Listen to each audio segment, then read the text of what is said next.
और वहां पे एक तरफा वो बीजेपी की सरकार बना रहे हैं।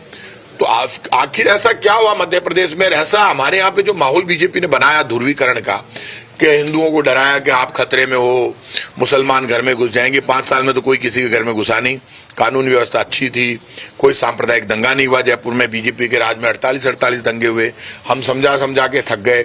लेकिन बीजेपी का भी एक वर्कर जो पाप कर रहा था उसको तो ऊपर वाला निपटेगा, कि वो माहौल बना रहा था हिंदू मुसलमान पे। वो हिंदू मुसलमान पे माहौल डाइवर्ट मुझे लगता नहीं कि एग्जिट पोल आए, उसका मतलब तो ये है कि हिंदू मुसलमान पे वोट नहीं गया।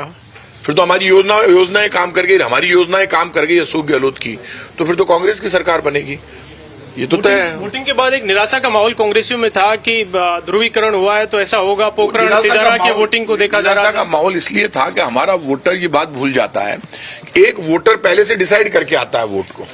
अब हमारा वोटर चाहता है उस दिन बस सिर्फ उसी का नाम ले कांग्रेस का, तो ये कैसे संभव? तो कांग्रेस बीजेपी दोनों का नाम लेंगे, तो अंदर जाके वोट डालता है ना भाई। बाहर के माहौल से 2 बूथ लगे हुए कांग्रेस बीजेपी के, हंगामा हो रहा है, जय सिया राम का नारा वो लगा रहे, इधर भी जय सिया राम का लगा रहे, इधर नहीं लगा रहे, उधर लगा, मान लो। तो अंदर जाके तो वोटर अपने हिसाब से वोट दे रहा है। तो वो कंडीशन क्या रही, किसको वोट मिला, ये तो वक्त बताएगा।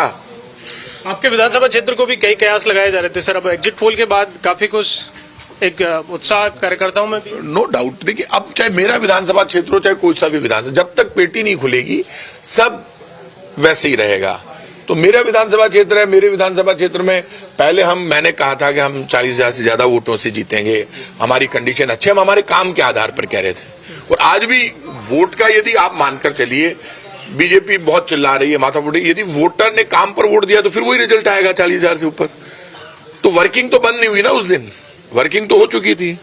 अब कितना मेरा विधानसभा क्षेत्र हो या राजस्थान के 199 विधानसभा क्षेत्रों में कितना वोट डाइवर्ट हुआ है कांग्रेस बीजेपी की तरफ, ये तो कल परसों पता चल जाएगा सारा। कुछ राजनीतिक विश्लेषक ये भी कह रहे हैं कि सर जो वोटिंग परसेंट बढ़ा है वो बेनिफिशरीज की वजह से बढ़ा है। आपकी पार्टी का भी तर्क यही है, आपको लगता है कि स्कीम्स का प्रभाव रहा है? हम तो यही मानते हैं कि जो बेनिफिट लोगों को मिला उससे वोट बढ़ा है।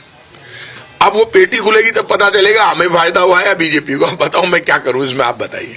अब यार ये अलग अलग मतलब एक साथ ले लो। प्रताप सिंह खाचरियावास, जिनका दावा है कि एग्जिट पोल में जो आंकड़े आए हैं वो कांग्रेस पार्टी के लिए उत्साहजनक है, क्योंकि चुनाव मतदान के बाद जिस तरह का माहौल बना था और कांग्रेस के कार्यकर्ताओं में और नेताओं में एक निराशा थी और कहा जा रहा था कि ध्रुवीकरण हुआ है जिसकी वजह से कांग्रेस पार्टी को नुकसान उठाना पड़ सकता है।